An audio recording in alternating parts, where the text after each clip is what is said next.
오늘은 야이로의 딸과 혈루증의 여인의 치료에 대해서 우리가 말씀을 살펴봅니다. 흔히 우리가 하는 얘기로는 인생은 생로병사를 겪는 고통의 존재라고 얘기합니다.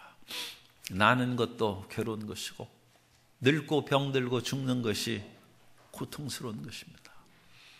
그러나 이 생로병사가 허무하게 다가왔으면 우리가 그것으로 인하여 괴로워하지만 하나님의 인도하심을 가운데 이루어진다면 우리는 주의 손에 맡기는 것입니다. 나는 것도 하나님의 손에 있는 것이고 이 세상의 어떤 삶을 살아가더라도 주님과 동행하는 삶은 행복한 삶인 것이고 인생의 모든 마지막도 주님께 맡기고 살아가는 것입니다. 오늘은 특별히 인간의 중요한 질병에 걸리고 또 거기에서 죽는 그 문제를 주님께서 주관하시고 주님께서 병과 사망을 주관하신다는 것을 우리 오늘 말씀을 통하여 살펴보도록 하겠습니다. 예수님께서 40절에 돌아오심에 갈릴리 서쪽으로 돌아오셨어요. 무리가 환영하니 이는 다 기다렸음이라. 예수님께서 이 지구상의 어느 곳이나 다 가시지만 어디서나 환영받는 것은 아닙니다. 지난 시간에 거라사인의 땅으로 가서 그 악독한 군대 귀신을 쫓아내고 그 제정신이 없이 그야말로 무덤 가운데서 괴로워하고 온 가정을 뒤집어버리고 그 동네를 시끄럽게 한 사람을 치료했는데도 불구하고 돼지 1000마리 죽은 것 때문에 사람들이 몰려와서 예수님 이 마을에서 떠나요 주십시오. 그렇게 얘기했습니다. 사람들이 믿음이 없이는 불행하게 되는 것입니다. 불신앙으로 말미암아 예수님을 받아들이지 못하고 예수님을 받아들이지 못하는 것은 우리가 고백하지 않습니까? 만복의 근원 하나님. 하나님이 없이 무슨 만복이 있습니까? 그럼 예수님을 떠나가시겠으니까 불행한 것입니다.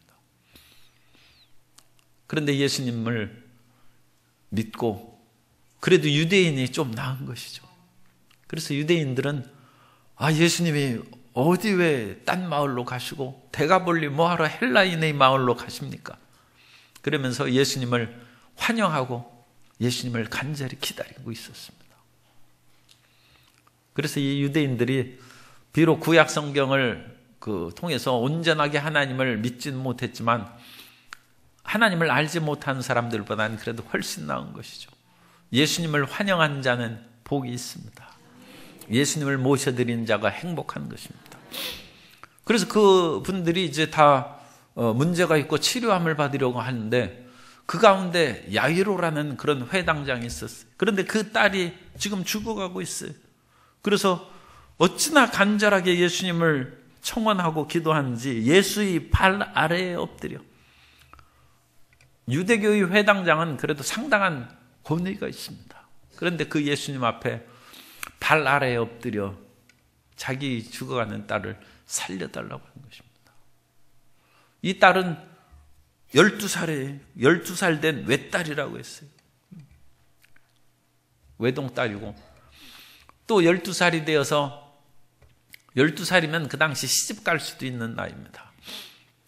그래서 이 새로운 인생을 꽃피고 그렇게 살아가야 되는데 그 12살은 또 그 완전수죠. 그러니까 정말로 인생의 성인의 길로 나아갈 수 있는 그런 나이고 또 남자의 경우에는 율법의 아들이라 해서 토라를 공식적으로 배울 수 있는 그런 나이입니다. 그러므로 이 12살의 나이가 상당히 상징하고 의미하는 바가 큽니다.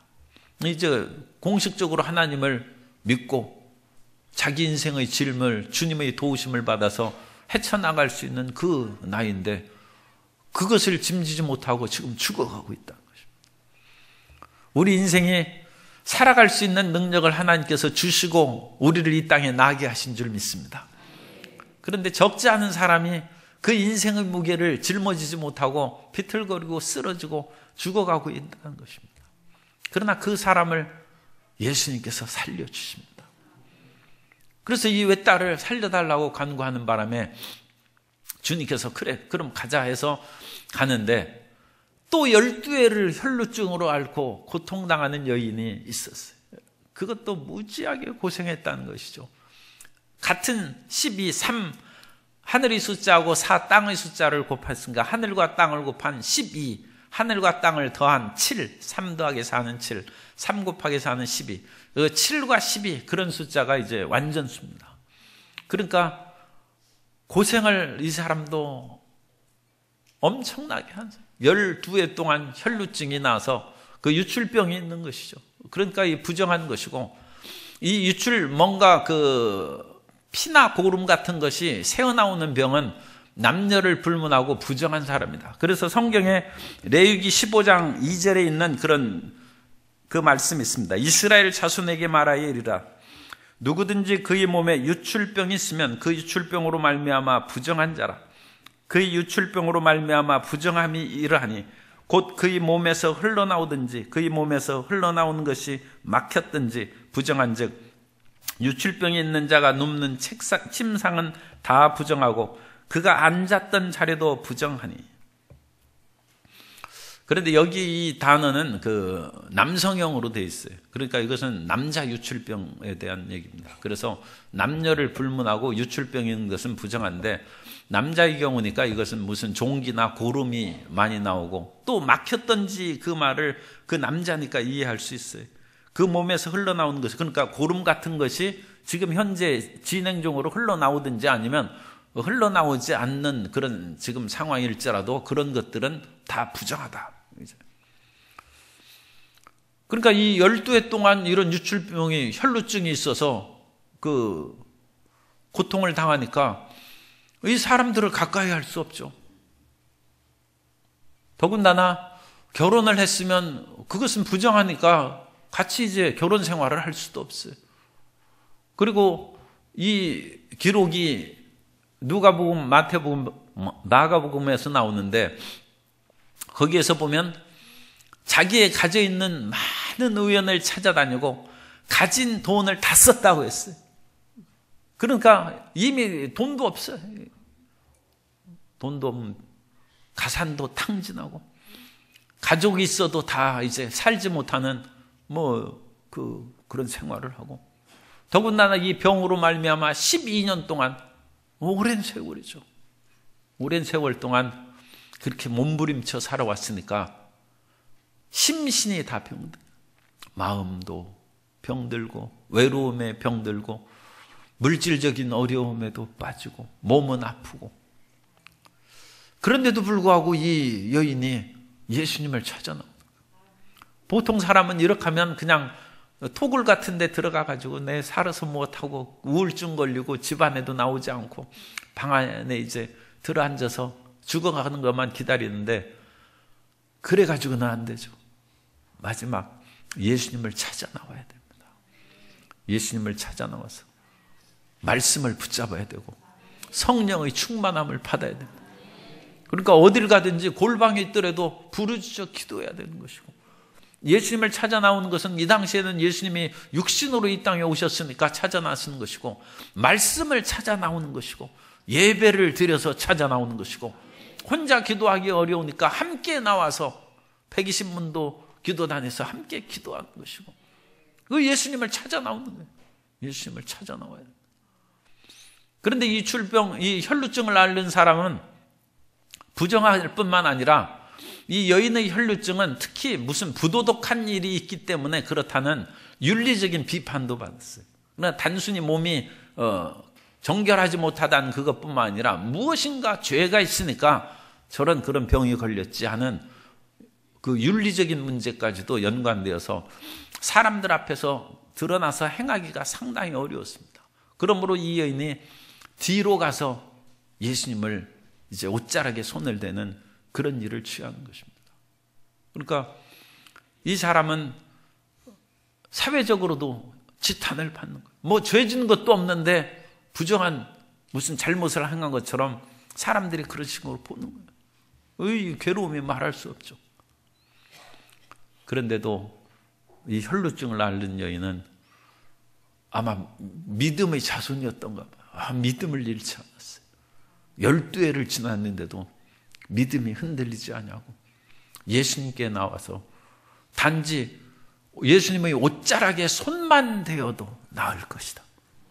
이 대단한 믿음을 가지고 그러면 손만 대어도 나을 것이라는 믿음이 도대체 어디에서 생깁니까? 성경을 읽어야 믿음이 생겨요. 엘리야가 사르밧 과부의 집에서 3년 6개월이 가뭄을 지날 때 사르밧 과부의 아들이 죽었어요, 갑자기. 그래가지고 그 과부가 찾아와가지고, 아니, 하나님의 사람이 우리 집에 있는데 어찌 이 아들을 죽게 합니까? 무엇 때문에 오셔서 나의 죄를 기억나게 합니까? 그래서 엘리야가 참 안 됐구나 하면서 걱정 말라고 하고 그 아이가 죽은 방으로 가서 그 아이 시체 위에 자기 몸을 포갭니다.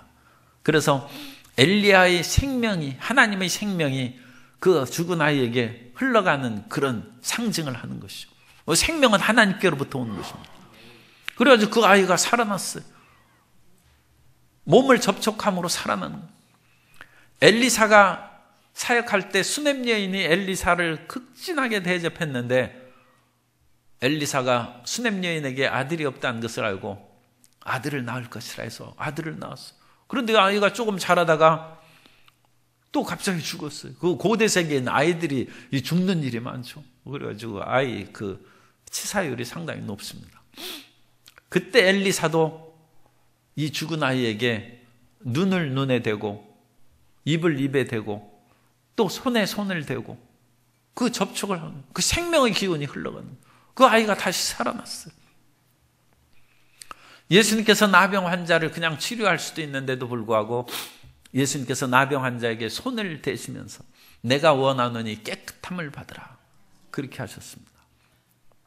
나인성을 가실 때 그 과부의 아들이 죽었어요. 청년 아들이 죽었어요. 참 말할 수 없는 비탄한 비통이 그 온 동네, 그 과부는 말할 것도 없고 가득 찼어요.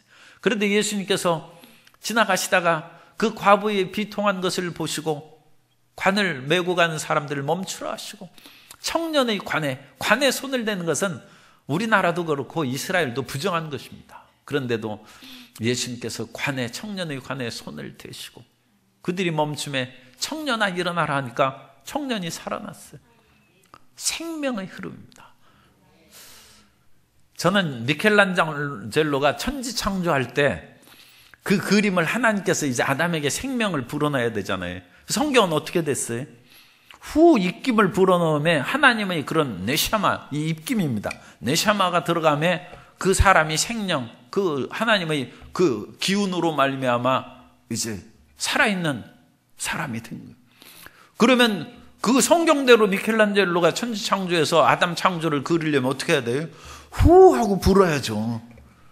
그런데 그걸 그리려고 생각해 보면 물론 뭐 이렇게 해서 바람이 싹 나가는 걸로 이렇게 그릴 수는 있지만 암만 생각해도 멋이 없어. 그건 예술이 아니야. 그래가지고 미켈란젤로가 아니 이건 제 생각이에요. 그래서 미켈란젤로가 이걸 어떻게 그릴까 끊임없이 기도하며 생각하다가 예수님께서 손을 대시면서 사람을 살리시는 성경을, 복음을 읽는, 그죠? 그래서 예수님, 하나님께서 손가락으로 쫙 해서 아담에게 접촉해서 생명이 오면서 쫙 일어나. 그 미켈란젤로한테 가서 물어봐야 돼요. 어떻게 해서 이제 그거에 대한 그런 그 그린 이유에 대해서 물론 미술사에 뭐 기록이 있는지 그건 잘 모르겠어요. 뭐 그런 것이 있으면 그 찾아서 그것을 읽어보시면 되고, 일단 제 생각에는 그걸 어떻게 그릴까? 전 뭐 그림 그릴 줄은 모릅니다만 생각하니까 이 성경 읽으면서 이 하나님의 접촉, 하나님께서 죽은 사람에게 흙으로 만들었어요. 아담이 그 죽은 흙에 생명을 딱 손가락으로 불어. 그것을 12의 혈루증 앓는 여인이 그걸 알았다. 내가 손가락만 딱 대도 주님의 생명이 나에게 흘러올 것이다.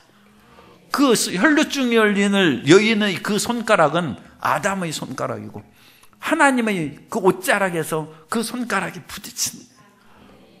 그래서 그것은 아담의 창조의 위대한 그것으로 미켈란젤로는 그렸고, 우리는 이 말씀을 읽으면서 그 놀라운 광경을 우리 마음 가운데 그려보는 거예요.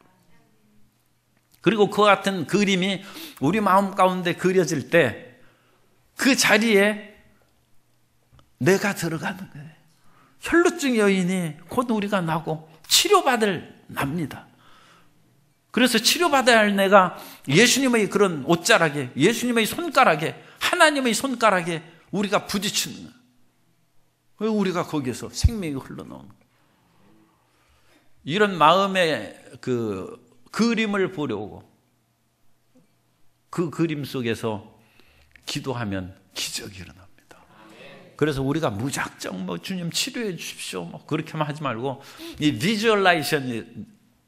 비주얼라이제이션이라고 그러는 거예요. 그런 모습을 영상화시키는 영상, 그것을 모습을 그려보고 주님께서는 바라봄의 법칙을 통해서 아브라함에게 하늘을 무표를 보고 내 자손이 이와 같으리라. 그래서 그것을 그려보게 하시고 야곱이 버드나무, 신풍나무 가지를 얼룩달룩하게 해가지고 그것을 통해서 얼룩달룩한 새끼가 낳은 것을 바라보는 거예요. 오늘날 우리 그 과학적인 유전인자 그 DNA 그것으로 보면 이건 뭐 말이 안 되죠. DNA 있는 대로 나오는 것이 어떻게 그것이 없는 데 나오겠습니까? 그런데 그것을 바라보면 그 사람의 마음의 그런 그 영적인 능력이 유전인자를 변화시키는 거예요. 어찌됐든지 간에 흰 양이 얼룩덜룩한 그 버드나무, 신풍나무 가지 얼룩덜룩한 것을 보고 그 양들이 교배함에 얼룩덜룩한 양 새끼를 낳았다는 거예요. 우리가 그와 같은 그 영상화, 비주얼라이제이션이 있어야 되는 거예요. 그걸 바라보고 어떤 일이 있어도 그 마음에 그려보시기 바랍니다. 마음에 그려지지 않는 것은 아직 자기 것이 아니에요. 그래서 마음에 그려보는 거예요. 아니 그것을 그려보니까 그 되더라니까요.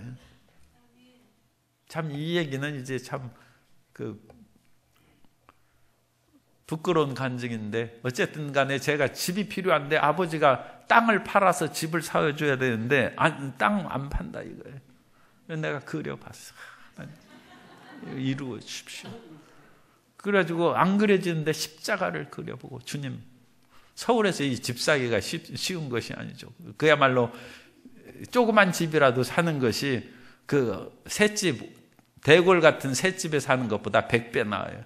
대골 같은 새집에 살다가는 그야말로 나중에 집도절도 없이 쫓겨나. 그거를 그려보고 하니까 십자가가 그려지더라고요. 떠오르고 그 영상이 내 마음 가운데 믿어지더라고요. 집에 가서 저는 떼쓰는 사람 아닙니다. 절대로 부모님의 마음을 아프게 하면서 돈 달라고 한 적이 한 번도 없습니다. 그런데 아버지가 너 집 사야 되지 않느냐 그러시더라고요. 그래가지고 그 집을 사주셨어요. 그리고 하신 말씀이 내가 죽을 때 준 상속 준 거니까 더 달라고 하죠. 어쨌든 살아계실 때 그렇게 주신 그게 말할 수 없는 것이죠. 그죠? 사람이 그려보면 마음에 그것을 영상으로 그려보면서 그걸 기도해야 됩니다. 그리고 이 여인이 그 마음 가운데 그걸 생각하죠. 내가 옷자락에만 손을 대어도 그 모습이 그려지는. 그리고 손을 댈 때 주님의 능력이 나는 것입니다. 믿음을 가지고 예수님을 접촉해야지. 예수님께서 갈 때 수많은 사람들이 옹우에서 밀고 갔어요. 그런데 한 사람도 거기에서 치료 못 받았습니다. 그래서 예수님께서 누가 나에게 손을 대느냐 45절에 예수께서 이르시되 내게 손을 댄 자가 누구냐 하시니 다 아니라 할 때 베드로가 이르되 주여 무리가 밀려들어 미나이다. 수많은 무리가 밀려들어 미는데 누가 손을 댔느냐고 주님 그걸 물으시면 어떡합니까? 수많은 사람이 손을 댔어요. 그런데 이 혈루증 앓던 여인만 치료받은 믿음으로 예수님을 붙잡아야 돼요. 그래야지 예수님을 무슨 신비한 능력 있는 것처럼 그런 식으로 해가지고 막 하는 그 믿음이 없이 행하는 것은 하나님이 역사하지 않습니다.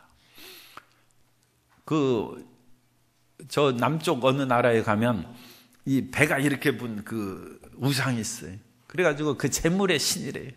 뭐 그래가지고 그 사람들은 빠이빠이 해가지고 매일 이렇게 해가지고 절하고 그러는데, 이 배불떼기 신의 배가 반질반질해. 왜냐하면 그 반질반질한 배를 만지면서 복을 주십시오 하면 뭐 복이 온다나 부자가 되는 것이, 어쨌든 배불러야 부자라는 상징이 되는 것이죠. 그래가지고 배가 반질반질한 거예요. 그런데 그것은 우상입니다. 우상을 숭배하는 것이죠. 우리는 믿음으로 하나님을 만지고 믿음으로 하나님을 접촉하는 것은 하나님의 뜻대로 사는 것입니다. 하나님의 뜻대로 산다는 결단과 믿음으로 주님을 대하면 주님께서 역사하시고 기적을 베풀어 주십니다. 그래서 이 혈루증 혈던 아인이 즉시 치료됐어요. 즉시 치료되고, 예수님께서는 이 혈루증 혈던 아인을 부르셨습니다.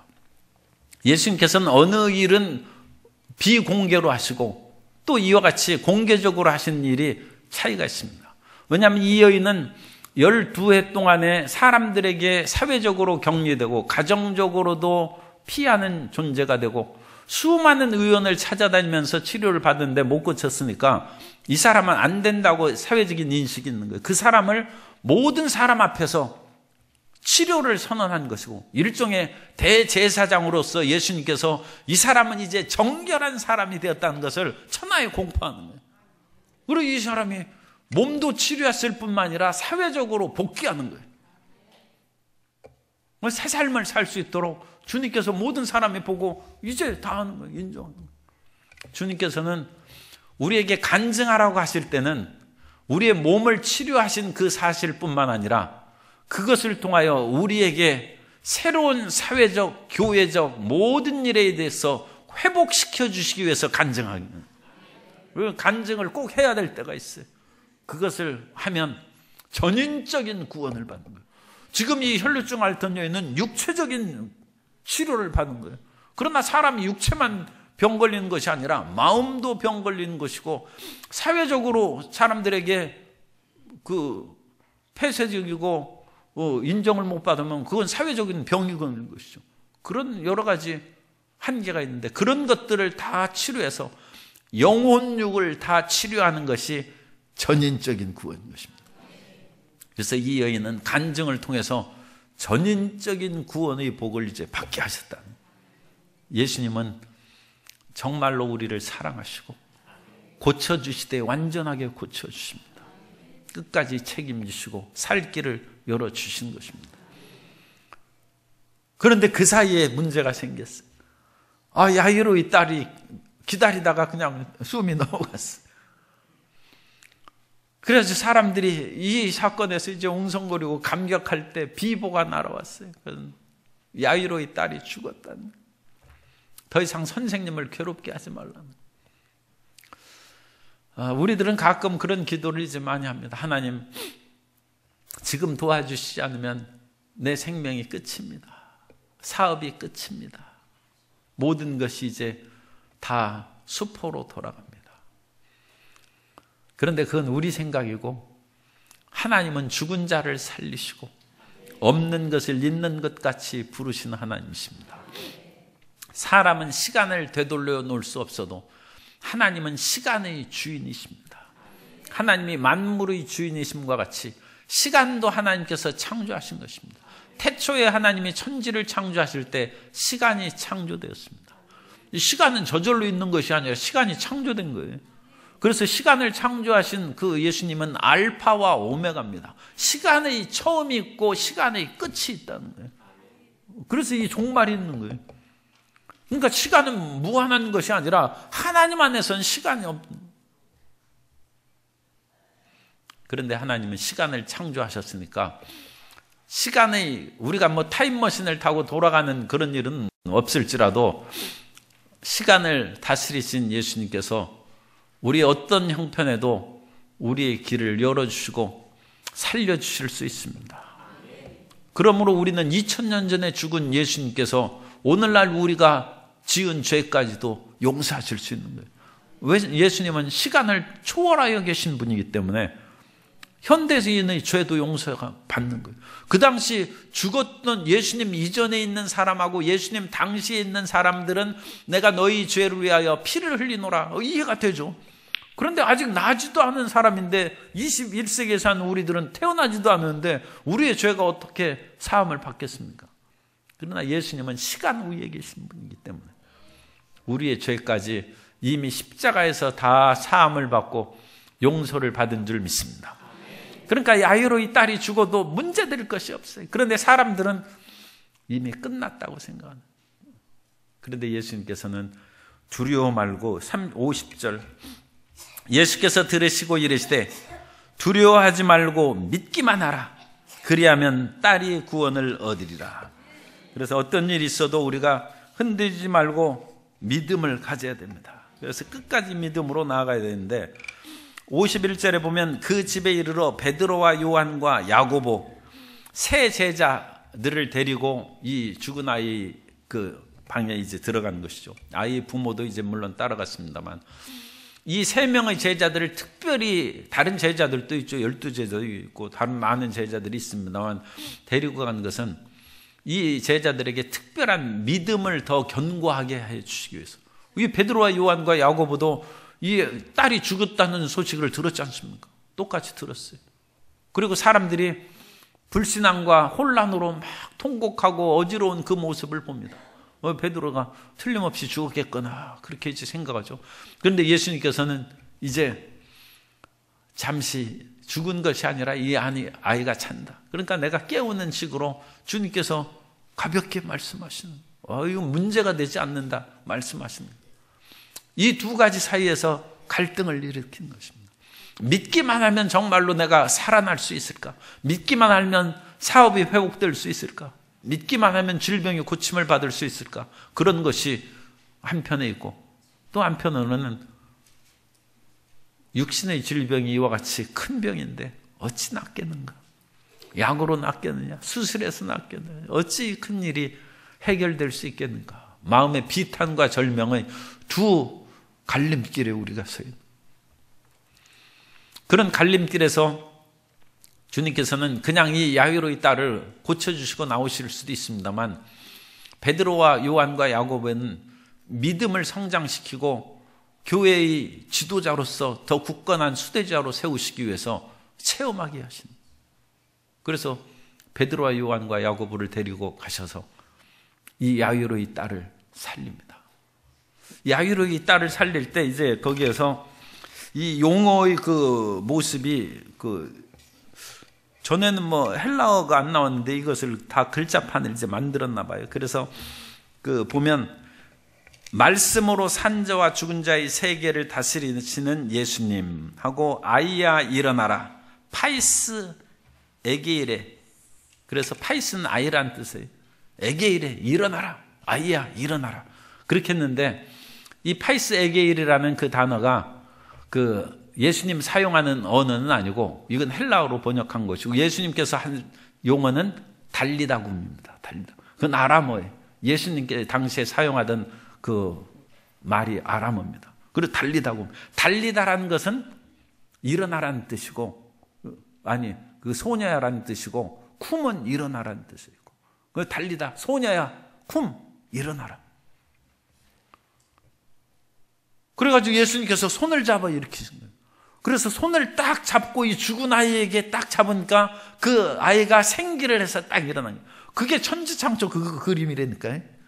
예수님이 그래 손을 딱 해서. 어쨌든 간에 베드로와 요한과 야고보가 그걸 보고 그야말로 기절초풍을 하는 거예요. 그래서 지금 이 소녀가 일어난 것은 참 말할 수 없는 하나님의 기적의 역사인데, 그 이외에 더 중요한 것이라고 할 수 있는 것은 그 믿음의 역사가 베드로의 마음에 새겨진 거예요. 아니 달리다 쿰 하면 일어나는구나. 달리다. 그래서 달리다 쿰하고 비슷한 놀라운 역사가 베드로에게 나타나는데 그 베드로가 뭐예요? 다비다 쿰이에요. 다비다야 일어나라. 다비다 일어나라가 쿰이에요. 다비다하고 달리다하고는 스펠링 단어 하나 차이예요. 그러니까 그 예수님이 하신 말씀대로 그대로 시인해서 가보니까 욥바성에서 그 과부들을 도와주고 하던 그런 그 다비다, 번역하면 헬라어로 도르가입니다. 도르가가 죽었어요. 사람들이 울면서 말이지, 이 우리를 위하여 이와 같이 착한 일을 많이 하고 도와줬는데 이 사람이야말로 꼭 살아야 될 사람이라 하는데 베드로가 어떻게 하겠어요? 예수님이 하신 일을 떠올리는 거예요. 예수님께서 12살 야이로의 딸을 달리다 쿰 하니까 막 일어났어요. 주님 기도했겠죠. 주님께서 달리다 쿰 하신 것처럼 저는 이 다비다 쿰, 다비다에 일어나라 하겠습니다. 주님 역사에 주옵소서.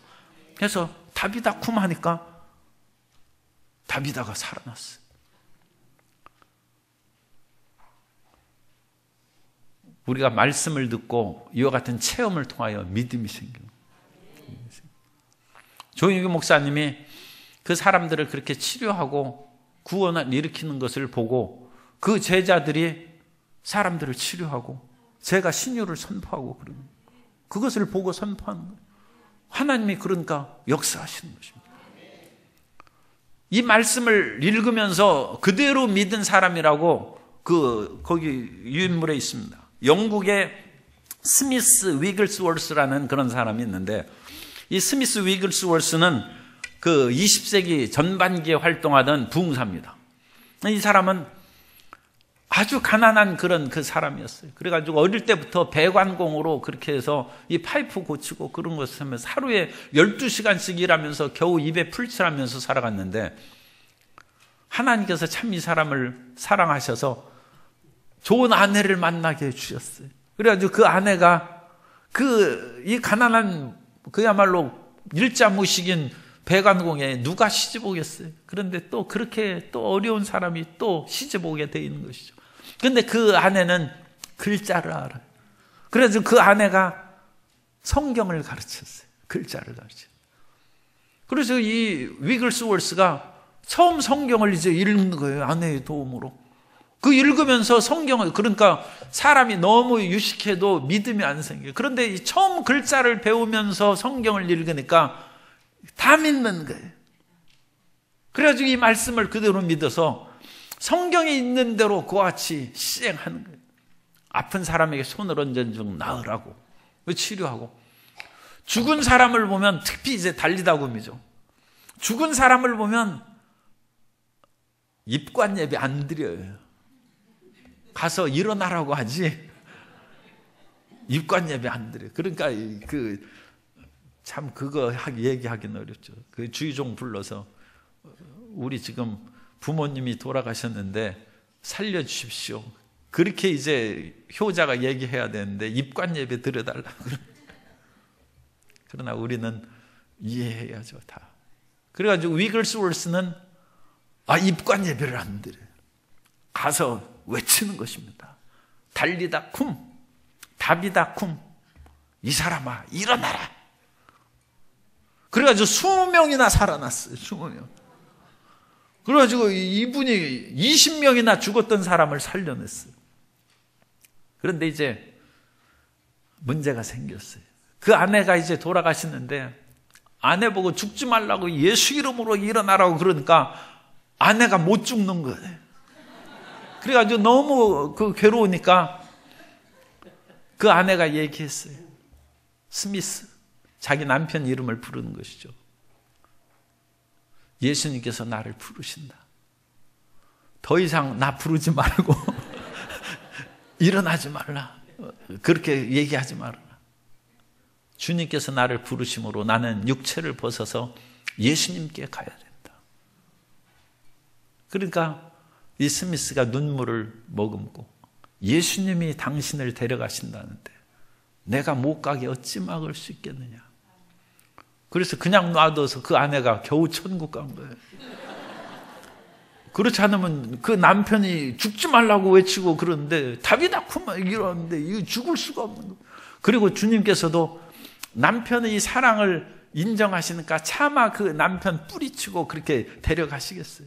그래서 둘이 겨우 타협해서 그 아내가 하늘나라로 갔어요. 그 말씀을 믿는 말씀. 다비다 쿰 믿는 거예요. 달리다 쿰 믿는 거예요. 그리고 그것을 20세기 위글스월스가 그것을 해서 20명이나 사람을 살려놓은 거예요. 믿음은 들음에서 나고 들음은 그리스도의 말씀으로 말면 그것을 믿고 하면 주님께서 내 믿은 대로 될지어다. 주님 역사하시는 거예요. 그걸 안 믿으니까 하나님이 역사하시지 않습니다. 우리의 믿음을 갖고 두려워 말고 믿기만 하라. 그러니까 이 사람이 일어났어요. 그런데 이번엔 예수님께서 이 소녀가 살아난 것을 예수님의 새 제자하고 부모 외에는 들어가지 못하게 하셔서 일종의 은밀히 행하신 것이죠. 그러면서 드러나지 않게 하라고 했어요. 그리고 부모에게도 경고했어요.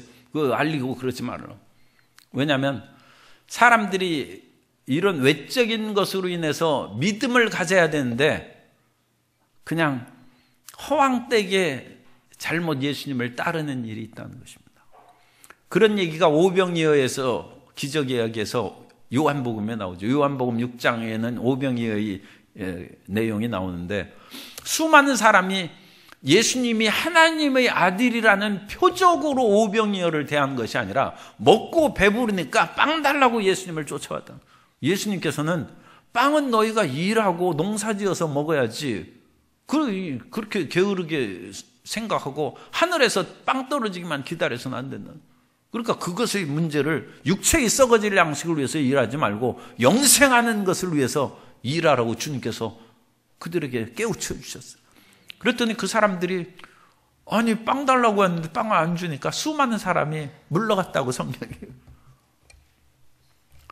그러니까 이 예수님께서 야이로의 딸을 살려낸 거 보면 이제 너도 나도 찾아와서 하나님을 믿고 영원한 천국을 바라보는 믿음을 얻는 것이 아니라 그저 자기 그냥 죽음에 대한 두려움이나 뭐 그런 것 때문에 믿음이 없이 예수님을 오히려 번거롭게 하고 예수님의 십자가 사역에 방해를 할 수도 있어요. 그래서 주님께서 이 일을 알리게 하지 말라 경고하고 이 일은 간증하지 말라는 것이죠. 어떤 일은 간증함으로써 그 사람의 전인적인 구원을 이루시고 또 어떤 경우에는 주님의 영광을 드러내고 우리에게 참 믿음을 갖게 하기 위해서 간증하지 아니하고 기적을 감추는 일이 있습니다. 또 적지 않는 그런 교회사의 일들을 보면 수많은 기적을 감추고 얘기를 안 하는 것들이 많이 있습니다. 우리가 아는 것보다 훨씬 더 많은 기적이 교회 안에 있습니다. 그런데 주님께서는 그 사람에게 간증하지 말라고 그 마음 가운데 은밀히 주셔서 얘기를 안 하는 거예요. 그런데 어떤 경우에는 또 간증하라고 하십니다. 그러므로 중요한 것은 뭐예요? 믿음이에요. 믿음. 중요한 것은 믿음으로 우리가 살아가는 것이지 이 땅에서 모든 것을 얻었다 할지라도 믿음이 없으면 그 무슨 유익이겠습니까? 믿음을 갖고 하나님께 나아가는 것이고 영생을 얻는 것입니다.